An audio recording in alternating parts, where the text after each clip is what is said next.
Ai. Ndingatadza kuisuka handiti ndeyangu here ndogara ndichitongoisuka everyday one. Ugara kuisuka everyday handidi kuti unyepe man, hausuki everyday. Ndosa ndiri kuvhunza kuti waisuka here yachena here. Iyo doro racho mambonyanya kurumwa rakaita sei kuti mungovhunza mubvunzo nando. Aiwa hatisi kuda kunetsana, hausi mubvunzo nando. Kana waisuka iwe yachena chingovuwa. Saka mimi mukutaura indiratidze toiona kuti iyi yachena, ndoona kuti yachena kwete zvako izvo.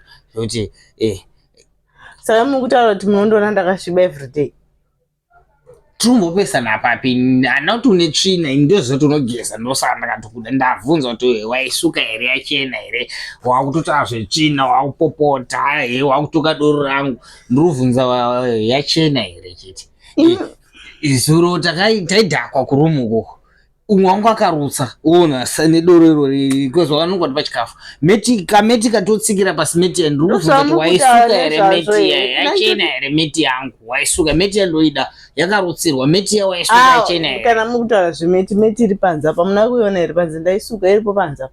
Maita basa ndo zvandiri kubvunza. Sama ndingovhunza zvakanaka pane kuvhunza mubvunzo wamuri kuita iwoyo. Ndozopedzera BP yazitokwira kana muchitaura matauriro iwoyo. Hana kutuka, ndiri kuvhunza maisuka here yachena here.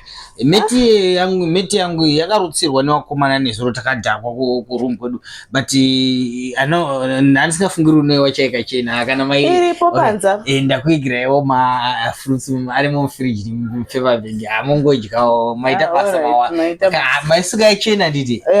Makatobuda panze apo munoona.